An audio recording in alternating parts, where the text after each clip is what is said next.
RGF Production.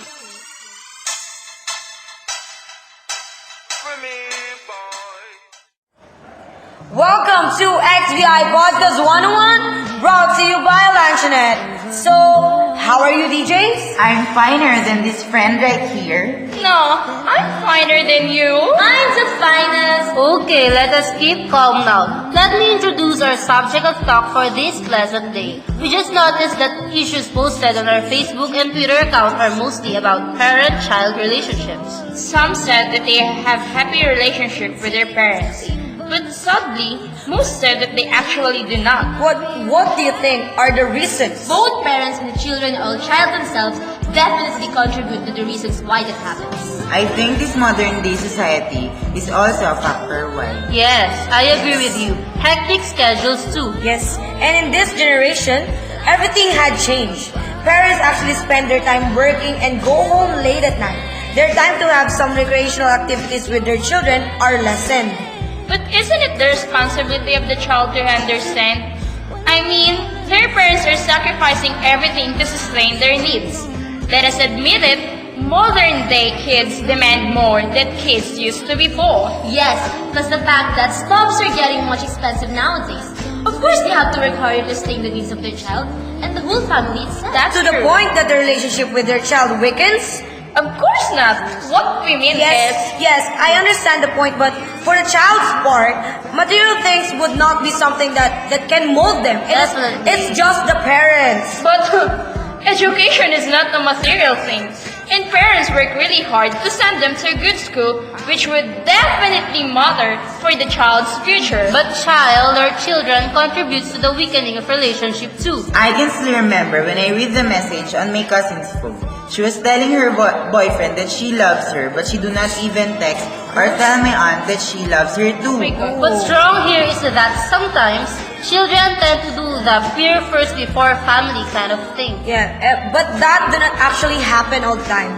Most of the time, due to the pressure of academic responsibilities, children spend most of their time in researching and studying, or studying. They bring home their schoolwork, which is actually needed most of the time, and instead of spending time talking to their parents, they face their books all night. But well, that would be a bit fine because they're doing something that could prove that the money and the effort of their parents to send them to school was worth it. Yes, but what TJ Kim is trying to say is that is also a factor which affects the relationship of children to their parents. It is really hard to go against responsibilities. Yes. For the parents, they can forget focusing on their works. On the other hand, for the children, they cannot stop working hard and studying because if both of them stop doing their responsibilities, That's your point. things would go wrong. Definitely. But pressure of academic responsibilities is not just the only thing that puts out the children or child's time for their parents. They spend a lot of time in texting and calling their friends, using gadgets or being into the social media. Yes, because they've been fond of modern day technology. Yes, I agree. Why not just go to their parents, hug them, kiss them, play these gadgets with them? At least they made a chance to spend time with their parents. Because their parents are not yet home. Oh, why is this life so hectic? Oh, but in all kind of relationship, both should be involved in making it stronger. Aww. Actually, I agree. We cannot fight changes happening in the society and in the world. But let the changes be and never let the relationship with your parents and to your kids to change too. Children need their parents. Parents need their children. Yes. Let us not just forget that life was too short to not do things that would bring happiness to the family. Yes, and children and parents will separate their ways one way or another. Children will create their family, and soon they will understand it. For the parents, the children will not always be there. Let us face the truth. At one point of their life, they are not going to go home in your house anymore, but will go home to the house where his wife was there and his children were waiting for him. As long as you still have each other, spend the chance happily, saying, "Take care, son. My lovely daughter, don't forget to eat. I love you, ma. Be safe, pa." Was something that will make your heart pound. That is simple to not do. Do not let yourselves regret things in the future. Now, for our parents, I love you, ma. I love you, Ma. I love you, Ma. I love you.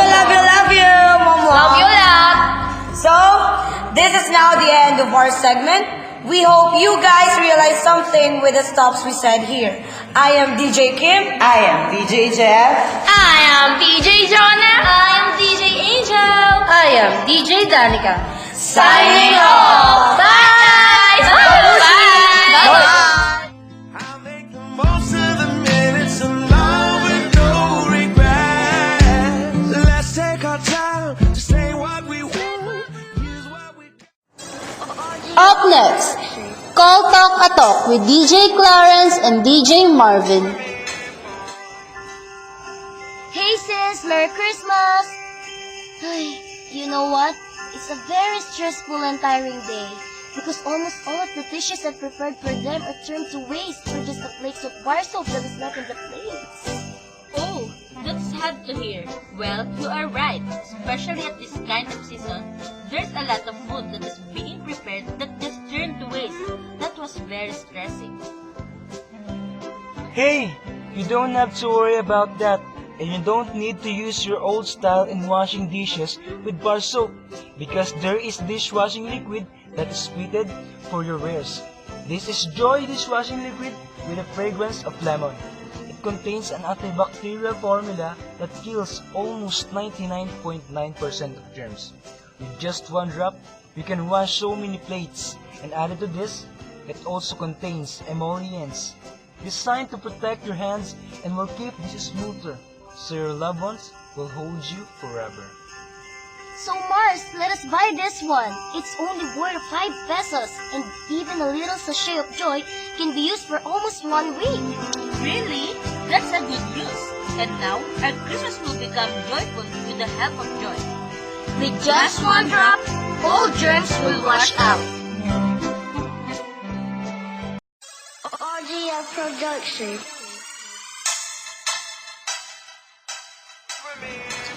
Hi everyone, good day and welcome to our program. This is your timid but serious DJ Clarence. Yes, welcome to Call Talk a Talk. Just knock your problems to us and we'll surely gonna answer it. I'm your handsomely gay DJ Marvin. Yeah, you get it on. You got the healing that I want. Just like So what's our topic today, DJ Cla? Well, our topic that we're going to discuss and try to solve is all about parent and child relationship. So we're going to unite and rebuild the relationship of such parent and his or her children, huh? Yes. And to help us to do that job, we're going to have here as our guest in our program, a psychiatrist from Philippine Normal University. Let's live it up for Mrs. Camille Reyes. It's my pleasure to be here, DJ Marvin and DJ Clarence. Yes, hi Miss Camille again. Thank you for being with us today. Please have your rest for a while and we're going to start our call. Now we're going to hear some of the stories from our callers. We'll just have to wait for a few moments. So as we are discussing parent and child relationships, as time goes by and as child grows old, the gap between their relationship becomes wider. This is because of the factors that have been discussed by the previous segment. So I guess we now have a caller. Yes, hello? Hello, good day, DJ Marvin. Good day. Tell me about yourself. Yes, I'm Michelle Medina, 32 years old from Caloocan. Oh, okay, Michelle. So have you heard about the topic we're discussing today, right? Now, tell us about your story. Okay, I have a son. He's already 14. Lately, he always comes to our house late at night. And he doesn't like to be hugged by me anymore. He became a different child to me. He is not talking to me anymore. He will just approach me if he wants to get his allowance. Just recently, his teacher called me telling me to come to school. I didn't know what happened. I want to ask him directly, but it seems that he won't tell me even if I do ask him. We became strangers to one another. Help me, DJ Marvin. Yes. Okay, Miss Michelle. Just calm down. I know it is hard for you. To give you some advice, let's have it from Miss Camille Reyes. Good day, Marvin, and hello, Miss Michelle. As what I've heard, I think that your son might be under a depression. Teenage depression isn't just bad moods. It is a serious problem that impacts every aspect of a teen's life. Teen depression can lead to a drug and alcohol abuse, self-loathing and self-mutilation, pregnancy, violence, and even suicide. But as a concerned parent, teacher, or a friend, there are many ways you can help. Talking about the problems and offering support can go a long way toward getting your teenager back on track. If your son claims nothing is wrong but has no explanation for what is causing the depressed behavior, you should trust your instincts. Remember that denial is a strong emotion. Furthermore, teenagers may not believe what they're experiencing is a result of depression. So I'm gonna give you some advice on how you can talk to your son in a right way. So first, let your son know that you're there for them, fully and unconditionally. Hold back from asking a lot of questions. Teenagers don't like to feel patronized or crowded, but maybe it's clear that you're ready and willing to provide whatever support they need. Next, don't give up if your son shuts you out at first. Talking about depression can be very tough for teens. Be respectful of your child's comfort level while still emphasizing your concern and willingness to listen. Next, listen without lecturing. Resist any urge to criticize or pass judgment once your son begins to talk. The important thing is that your child is communicating. Avoid offering unsolicited advice for ultimatums as well. The last thing is validate the feelings. Don't try to talk your son out of his or her depression. Even if his or her feelings or concerns appear silly or irrationally to you, simply acknowledge the pain and sadness your son is feeling. If you don't, he'll feel like you don't take his emotions seriously. The road to your son's recovery may be bumpy, so be patient. Rejoice in small victories and prepare for the occasional setback. Most importantly, don't judge yourself or compare your families to others. As long as you're doing your best to get your son the necessary help, you're doing your job. Oh, thank you, Miss Camille, for that wonderful and knowledgeable advice. So, Miss Michelle, having what Miss Camille said, I'm sure you already know what to do with your son. Yes, I guess so. Thank you, DJ Marvin, and of course, thanks a lot, Miss Reyes, for the advice. You're welcome, my dear. I hope for you and your son to go back to the way you used to be. Yes, thank you again. Okay, thank you too, Michelle, for calling us today and sharing your story. Have a good day. Goodbye. Bye. Truly, a mother's love is unmeasurable. She can do everything for his children. And today, we've heard a story that shows this kind of love, a motherly love. The story of Michelle Medina from Caloocan. So now let's hear some comments from our Facebook page and Twitter account. First is from Miss Fatima Sanchez. It says here, "Hi DJ Clarence. Parent and child relationship indeed should be treasured. I'm also a mother of 2 children and I keep my relationship with them intact. Should they be busy with school activities, I support them and sometimes help them. That is what a mother should be doing. Thank you, DJ Clarence. More power to you and your program." Well, thank you, Miss Sanchez, for your wonderful experience, and you are very welcome for commenting in our Facebook page. The next one comes, yes, it says, "Good day, DJ Marvin. I'm Shira Poe. Actually, we have the same problem as Michelle, and it was a big help to listen to the advice given by Miss Camille Reyes. Thank you and more power to your show." Yes, thank you. You're welcome, Shira. Oh, that would be the last. Sorry. Let's continue this reading comments and later before we have another caller. Hello, what's your name? I'm Christine. Hello, Christy. Don't be shy. You call me because you have a problem, right? Well, anyway, how old are you? You sound like a teenager. I'm only 17 years old. Oh, okay. So what's the problem of a 17-year-old girl? Would you care to tell us your story, my dear? Yes, I made the mistake that changed my life as a teenager. I'm not in good terms with my parents now. When I was 15, I rebelled to them. I always spent time together with my friends. Sometimes I brought them to our house just to do some stuff. And then my parents scold me not to bring them in our house and tells me keep away from them because they are a bad influence to me. I didn't listen to them. Instead, I left the house together with my friends. Starting that day, I rebelled. I rebelled to the point that I ended up to a situation I am today. I got pregnant and I don't know what to do. I don't know how to tell it to my parents. I want to be with them again. Help me, DJ Gla. Oh, okay. Okay there, Christy. Are you still there? Yes. Well, okay. First, I just want to tell you that it is your own fault. I guess you already realize it, right? Yes, DJ.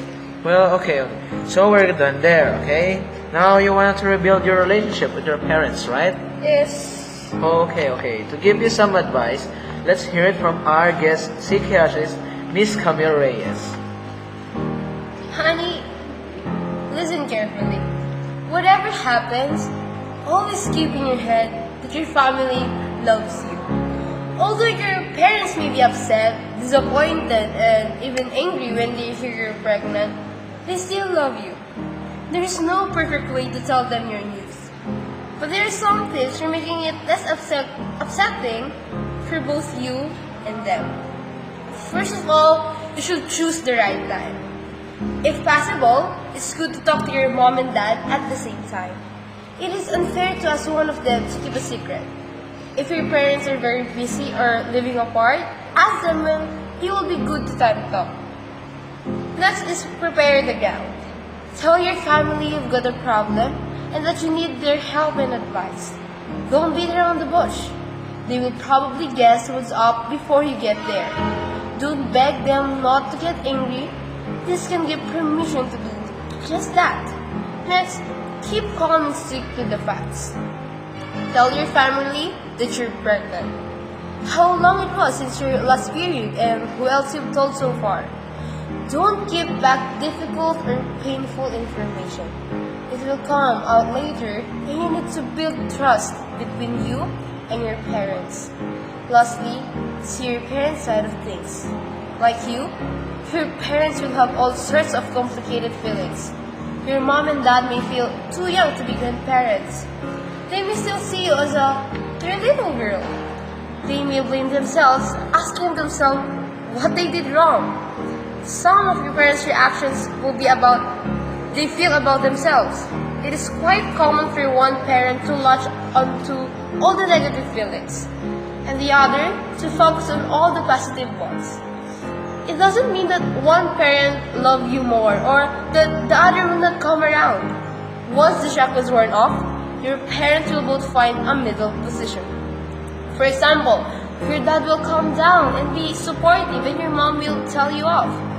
Although the next few days will be difficult, it is nowhere near as about keeping everything to yourself. The experience will bring you and your family closer. Well, thank you, Miss Reyes.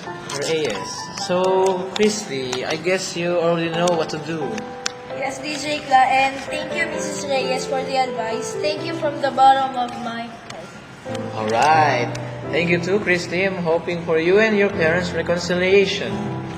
Well, now, dear listeners, committing mistakes is inevitable, especially during teenage years. It is one of life's greatest obstacles. But what's important in committing mistakes is that you learn from your mistakes. Well, any overall advice from our listeners? Remember that family relationship is the best relationship we may have. Best friends, boyfriends and girlfriends has an end. Family has no end. So treasure your relationship with your parents and children. Thank you again, Miss Camille Reyes. It's my pleasure. Thank you, DJ Marvin. And now, another problem has been solved by your handsomely gay DJ, DJ Marvin. And your timid but serious DJ, DJ Clarence. Let's hear each other again for the next episode of Call Talk a Talk. Just knock your problems to us and we'll surely gonna answer it. Again, thank you and goodbye. They took away the prophet's dream for a prophet on the street. Now she's stronger than you know. A heart of steel starts to grow. All his life he's been told he'll be nothing when he's old. All the kicks and all the blows, he won't ever let it show. 'Cause he's stronger than you know. A heart of steel starts to grow.